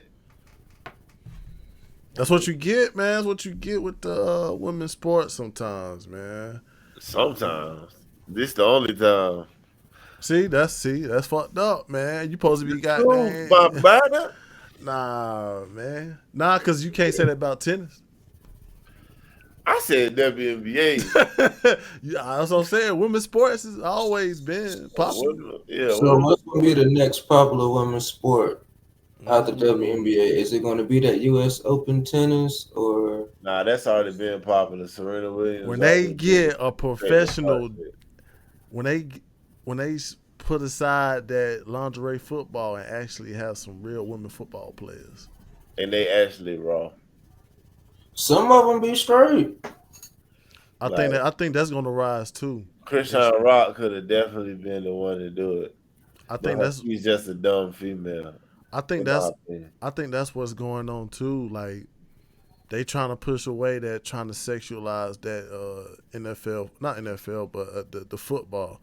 They don't want to sexualize that no more. They want to see women that can actually play football. Me too. I would like that too, though. Like I want to see who like the Tom Brady girl quarterback. Like that would be fun, bro. They start having some professional teams. Now I ain't gonna say they're gonna be getting paid the most, but it's gonna be the start. They should get paid a lot. I don't know if they will. Should have women's football. That'd be pretty fire. That should be turned. I'll buy that game, bro. You know what I'm saying? That's the only reason I say pay, because football by itself is a high-paid sport just by the equipment they wear, the helmets that's being created. Like it's a lot of money that get invested in football. You want to know what's a women's professional sport I've never heard of or seen? What? Professional women's baseball or softball. I never seen a professional softball team. I'm about to say professional softball. I ain't never seen no professional softball either. That could be turned. And that could get, you know what I'm saying? Girls love that shit. And that should be a professional softball, because at the end of the day, it's like, y'all got college. Why not up at the level? Yeah. But that'd be something to see, though, man. Costs money, though. But you know what I'm saying? Let's goddamn get into some political before we run out. Oh yeah, damn, we is getting close to that time. It was a good Boy, talk though. hey It man, was a good talk though. It was a sometimes good that's talk. just how it go, cause of the world. Yeah, it was a good talk, man. It was just a good talk, man. We broke down a lot of shit today, man. Yeah. But yeah, we got down. The one thing I came across was blacks for Trump. That shit has started. Yeah, you gotta talk about this. Yeah, we gotta talk about that, man. Like even though Trump, you know, they tried to, you know, tarnish his image. They told him to go to court. They gave him 34 charges of fraud. Wasn't necessarily fraud. It was just him paying off a porn star. So they try to get him fraud over that.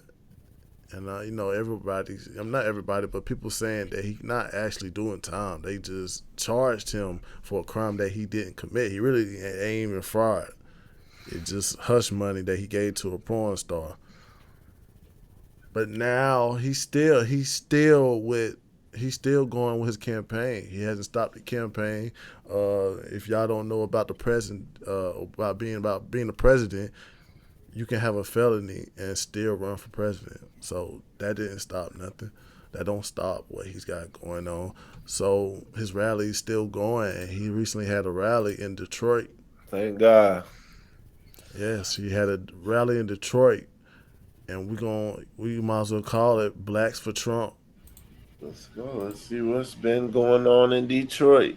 And let's see what he's been talking about. Not too fair. Former President Donald Trump, campaigning in battleground Michigan, is hoping to court black voters, speaking at a roundtable discussion at a church in Detroit. We've done more for, and I say it proudly, more for the black population than any president since Abraham Lincoln. That's a big statement. Ahead of the event, his campaign unveiled the Black Americans for Trump coalition. Trump and President Biden are running neck and neck in the polls in Michigan, a key swing state that President Biden won in 2020 by around a 3% margin. Michigan voters say the economy is top of mind. The economy is a big issue for Why people is who so are close? barely making it. Eggs, milk, bread, everything's really high, so that is a big issue. Later, Trump will headline a convention held by a conservative youth group. A roster of Trump allies took the podium, including convicted former chief strategist Steve Bannon, who slammed the Department of Justice. In Los Angeles, President Biden arrived for a star-studded fundraiser this evening with former President Barack Obama and actors George Clooney and Julia Roberts. The Biden campaign says the event has already raised at least $28 million, calling it a record for a single Democratic fundraiser. Before joining the president, First Lady Jill Biden campaigned in the battleground state of Arizona. Donald Trump is dangerous. Yes, to our livelihood, to our security, and to the future of our country. We simply cannot let him win. In 12 days, former President Trump and President Biden are scheduled to face off in their first 2024 debate. Natalie Brand, CBS News, the White House. Yes, we covering that, first gamers. Thanks. Yeah, man. Damn, man. Hey, the campaign started. Blacks for Trump. Blacks for Trump. That's not the clip I sent. It's probably another clip. Fuck it though. But Blacks for Trump. I really ain't got no question. I got to think of a question right. Is that a real thing though? Is that a real thing? Are they targeting black people? Are black people really supporting Trump? Is it certain black people? I ain't gonna say they targeting black people, but it's just a majority of blacks are looking at Trump as their next leader of this land of the free. They felt like Trump actually directed us to a better life, to a better pay, to a substantial better life. Yeah. And I agree with it, man.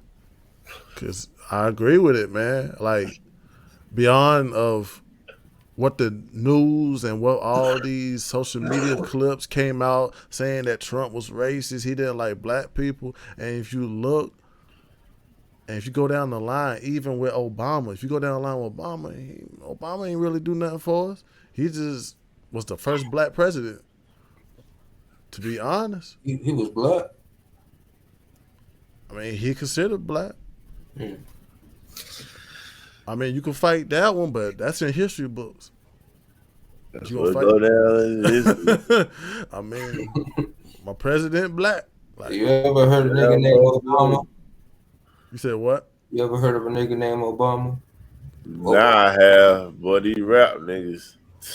I ain't never heard no Obama last name in my whole life other than I him. mean, if he from Africa and he came over here, I mean, shit, what I can say. But I mean, it could be conspiracy on that. But at the end of the day, like if you look at what the first black president did for the black community, all he did was gave us food stamps and fucking track phones. And signed off on gay marriage. So it's like you gotta look at the comparisons of what presidents have done for the black community. Trump, shit, when COVID came down, Trump was the first one giving out money, making sure you straight. He was the first one, god dang, raising the income, making sure you live right. He helped me get my P5. Damn, that's where that came from. And he got dang gave pardon to your favorite rapper. Like, nah, man, I don't count that. That don't mean nothing for the whole black culture. Well, no. I'm gonna say it does mean something because you got people like Meek Millie got all these felony. They campaign for felony for guys who's felon and who've been wrongfully locked up or who's been locked up and who's in jail and is not getting treated right. You see stuff like that, so Trump saw it too. He cared. Man, I'm gonna just say this. Trump might not be a better man than Biden. Yeah. He might be. Yeah. But when it comes to running this country and getting us a great economy, that's what he mean by making America great again, black people. It don't mean make y'all slaves again and whoop you no more. But it's like I'm ready to have a great economy again. Like I'm ready for everybody to just be better off in life instead of us in a fucking Great Depression right now. Like facts, man. Facts, bro. Nobody's happy. Like for real. Like nobody's not happy. Every prices is keep going up. It's like, damn, like if the supply and demand keep going up, why the fuck incomes ain't going up? Incomes go down. Like, damn. Or they say, or if they say, and I may have my numbers wrong, but I think that they say something about the money that most black people spend altogether is, let's say, an estimate of like $1 trillion. Mm-hmm. So I'm thinking that, well, these politicians are now realizing that if they want certain shit to go their way, they need the black vote. They need black people's support because our influence is what pushes this country. Well, certain things in this country that don't relate to politics. True. But you gotta. Sorry. Go ahead. I mean, the black voters is important at the end of the day, man. But at the end of the day, bro, you gotta look at what which campaign represent us the best. We don't have one. That's the issue. We gotta blackmail. We gotta blackmail these niggas, man. We gotta have demands and make them compete. Give us shit. Both of y'all keep giving us shit. Then we vote for who we like the most each time. I'm just saying, if you look at over the years, which party has shown us importance, it has been the Republicans. Because if you look at the other side, Democrats weren't about the gay issues. They weren't about other issues that's over the black cause. You know what I'm saying? If you look at over the years, that's what's going down, bro. I'm just being honest, bro. Through history, dog, they have been the only one passed legislation for us in like our growth in the United States, bro. They the only party. Hey, let me ask you a question because I don't know the dates, but which presidential term was a lot of the cop killing black guys? Was it the Bush or was it Obama's? Like, when did it start gaining a lot of media coverage? Or I was it say, Trump? I said, it was around Obama time. And he was a Democrat, right? Yeah. So prior to that, Bush, which was a Republican, we didn't really hear about that many cop killing black people. Because with Bush, that was the terrorist Yeah, phase. that was So terrorism. we was worried about like Afghanistan and shit, Iraq and shit like that. Then when Trump got in office, would you say it died down a little? What George Floyd was the Obama era, right? Or was it during Trump? No, that's Trump. That was Trump. But That after was the George Trump. That Floyd, was Trump right before like the second time he could win. He won the first time against Hillary, remember? Yeah. So yeah. That situation is kind of tough to go over, bro, because it's like in any presidential, like you can go back all the way to Rodney King, it was still police brutality. Yeah. So it's kind of tough, like to highlight that as like, okay, that was a president. Like who's the president when Rodney King got beat? Like it's hard to cover that. I ain't gonna say it was like a political party fueled by that. Well, you can though, because if it was Kennedy and he was a Democrat, then it looks like most of the time black people are in danger when it's a Democrat in office. Bro, you heard what Joe Biden, they the ones that did the crime bill. Yeah, Bill Clinton, the whole shit he signed off on. The shit Like that it got the seems like black every man time a out of the Democrat is damn. in, it's like every time a Democrat is in office, black people are in danger. In danger of what though? In danger of their lifestyle, in danger It's of their it's health. a variety of things. I can't just sit here and say, yeah, every time a Democrat's in office, black people gonna go through this specific things. But what I am saying, it's been a variety of issues that black people seem to face when Democrats are in office. Well, I'm just saying, like, if you look at the income, that matters for a black man because at the end of the day, black man got to provide for a family. So that's a one plus for us. But Trump, that was the first thing Trump did was goddamn up the income. you know how that happened? Because he didn't tax the rich. We looked at it as a bad thing but at first because we was fucking Democrats and we fucking just was like we just known that you tax the rich so the lower class don't gotta pay as much and shit for government assisted type shit. And I think So that you true, right? My bad, true. no, you good, brother. And so when Trump don't tax the rich, they pay more and everybody gets more money. It's not just like they take it so much from people who make a lot of money to fund a bunch of bullshit. Yeah. Everybody's making money, so everybody's happier. The And Republicans want to build the economy for black people through fixing the economy to where they're able to live the way they want to live. Democrats just want you to be Section 8. You can't work a lot of hours, you know what I'm saying? You got if we're gonna take care of you gotta they don't even let you work your way out of it. If you got it.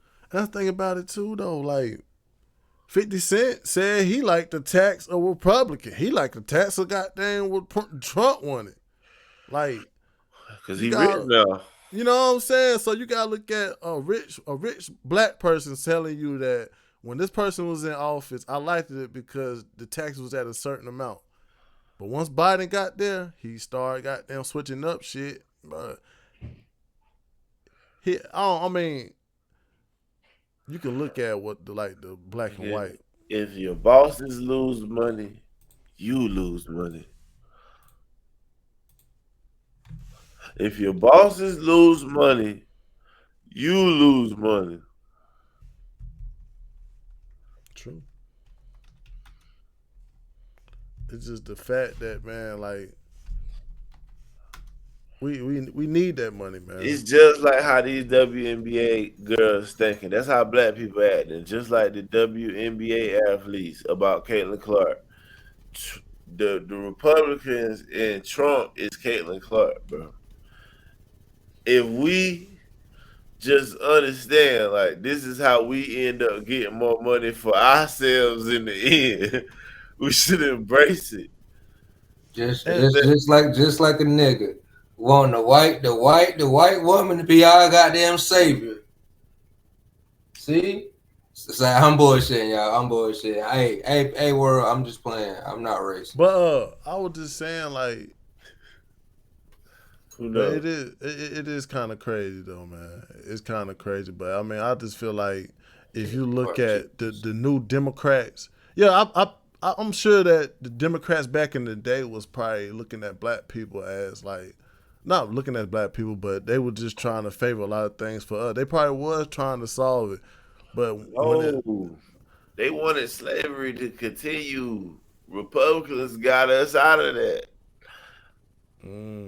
Why would people with that mindset have these great moral mindsets today? That shit wasn't that long ago. True. Some of them motherfuckers that was taught all that shit still alive. They on their last leg, but they still alive. I just feel like, man, we need to just look at the real life, man. We need to look at the real shit, bro. Who's actually taking care of the problems and who's not? Who's you know what I'm saying? And so when you say that, Bigger, do you agree that black people need to be accountable for ourselves and work together and fix our problems? We can be. Work with them though. We can't. When we tell how, once again, like, can you do that? You gotta take care of your family first, bro. You gotta take care of your family first, because at the end of the day, when your family got money, your kids got money, their kids got money, the next kids. Like, we gotta work on that. I don't think you can just take care of every black person's children, but you take care of your own. So when you have kids, your kids might marry another black child, but they prosperous when they been from something. Let's react to this video. I haven't seen it. I just looked at the title. This is the last thing I want to throw out there. You know what I'm saying? So let's just react to this video and tell what we think, man. He said racist moments. I just want to see. I ain't watched it. I don't even know if it's a good video. If it's weak because of world, we cutting it off.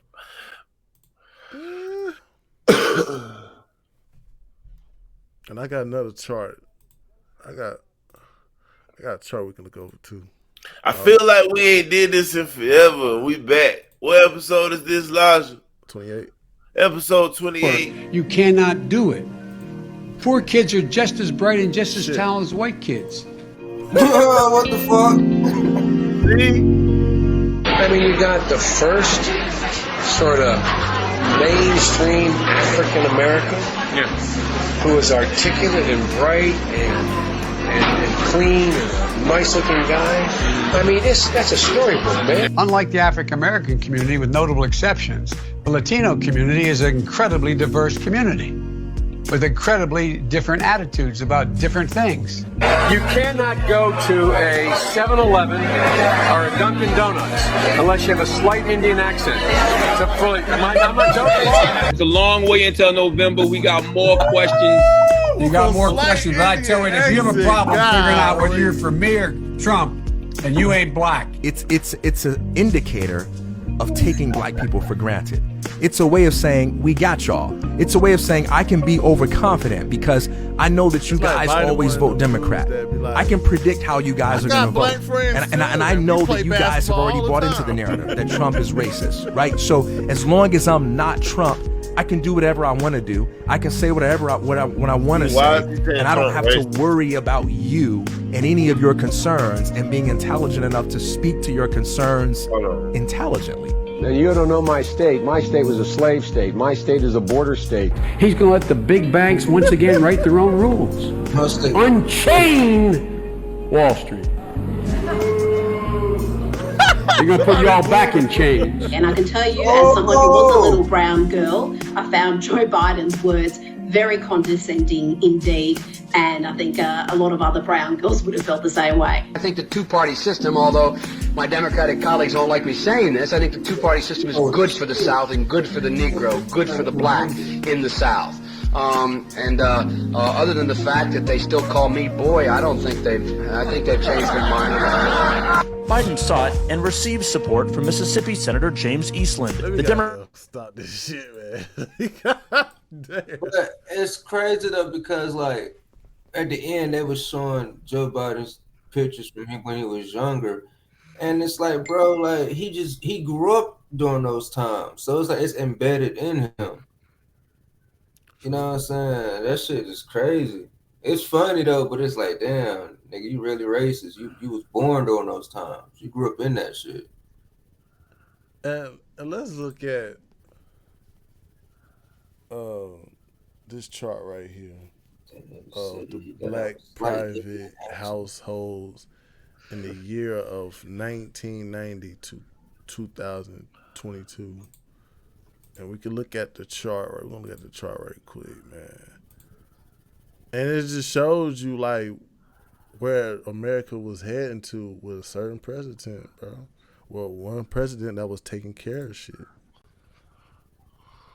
And look at this chart. Like, you can see the years. 1990 kind of went down. Man, you can see it. 2000. Who's the president? Who was 2000? That nigga had it jumped up right there. He made a jump right there, but then it went Was back that Bush? down. It was Bush. 2004. 2004. That was Bush's second term on it. I think so. Oh, Obama. That's Obama around that time. 2008. 2008. I think 2008 to 2010. That's Obama. This is Obama. Yeah, he took it Obama down. was like, yeah, Obama was around because, I was a freshman. Yeah, he took He got it the down. 08, I think. Nah, Obama was definitely 08. Yeah, that's what I'm saying. It went down. Yeah. Them I 4 remember years. that Jeezy tape recession. That's what I'm saying. That shit went down. Man, that shit dropped. It dropped. But he won again 2 terms. So he did 2 terms. So that's Because black people was like, he got to fix it. He needed 4 years to fix the previous mess. So he took it up. So boom, it got to there, right back where it was at its peak, right there. Even though it went down, you can see that's where the second peak. Then after Obama, right? Republican in 2000, and 2016 was what? Trump. And he was Republican. 2017, that's when like all that, Trump. And he was Republican. So we had money when Republicans was in office. Look at that. But look at Trump though. Look. Up. Even That's 2020. COVID. 2019 COVID. Bro, look how much money. It's still up. It just ain't like as vertical up. You know what I'm saying? It ain't as steep, but it's still diagonally up. Shot up. If you look at like how much money. So this chart shows me that when Republicans are in office, the country makes money. Well, it was at their worst in 1992. Goddamn. That's when we was born. The Dollar Tree was actually the Dollar Tree. Boy, it was at their worst. And you know what I'm saying? That's crazy, bro. You look at this chart, bro, like it's going up. With a certain president, it kept going up too. Ever since our generation was born, that shit been going up, boy. Yeah, it. But if you look at this peak from that peak, who president? Like, come on, bro. Obama fucked it up, Democrat. So that's why it lets you know, bro. Like, man, we need some more Republicans in that office. That's just going. Motherfuckers do probably look at. Black people probably look at certain old fashioned shit as racist, but it's like, don't fix it if it's not broke, bro. Like, don't try to fix it, bro. Like, improve it. They ain't gonna like to hear that, man. Like, improve it. But I don't think it was no racial tension with it. But you see the results of goddamn certain people in office. I think it was racial tension. It's like Republicans don't even care about all that race shit, bro. Man, one thing you They gotta only care realize. about the money. One thing you gotta realize, bro. And that helps everybody. The crazy thing about it, bro, there's more black people in this world. I mean, more black people in goddamn United States. Then what? You just stop. Then what? Then what you ever seen?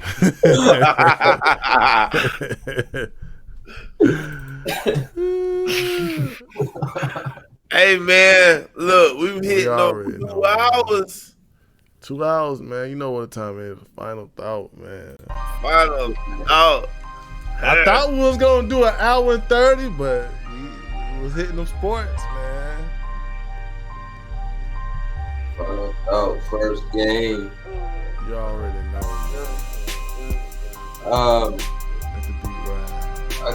I guess I'll do my final thought.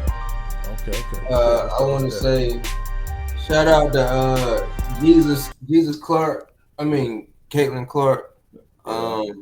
Jesus Clark. She's doing a very amazing job, man. Shout out to the Republicans, black people, man. Love yours, man. Focus on y'all. Don't vote because everybody else is saying this is what we need to do. No, vote because you did your research, and nigga you voting for really gonna help you. That's my final thought. And I just want to say, man, I know there's some things about Republicans that you may not agree with belief-wise. But I feel like the way we've been living in this country and how the economy has been lately has been terrible. So I feel like if you have an issue with the guy that's going to fix the economy, like with little feeling shit, little pussy emotional shit, look, bro, let's vote for the money and all that extra shit. Just discuss that shit in your house. Let your house say, look, we don't do this. We don't think like that. But let's get this money, man. Trump 2024, bitch. Facts. I just wanted to say my final thought. Basically, my final thought is, man, take care of your family so you can take care of other people if you choose to, man, basically. Because that give you option to help everybody out. If you can't help your own family, then you can't help nobody. Facts. That's the First Game Podcast, brought to you by the West End Grill, Kenansville, North Carolina, Highway 24. You know, so man, shout out to all, you know what I'm saying, everybody listeners. You know what I'm saying? Y'all keeping this going, man. Y'all keeping this, you know what I'm saying? Y'all keeping us to, you know what I'm saying, have meetings about what we're gonna talk about. I just had to go over the, analytics, man. And show people, man, we still expanding, man. We still expanding, man, you know. Shout out to Germany. I just saw Germany is on the list too. Wow. We got Germany on the list, bro. But I don't know how the hell they heard this. Bavaria. I don't want to fuck it up, Germany. I don't know either, but Bavaria. Oh, they some Amazon there, man. So we got Germany on the list too, man. Shout out to the United Kingdom. Shout out to Mexico. Shout out to Spain. Shout out to Italy. Shout out to Canada, Croatia. Shout out to Germany, man.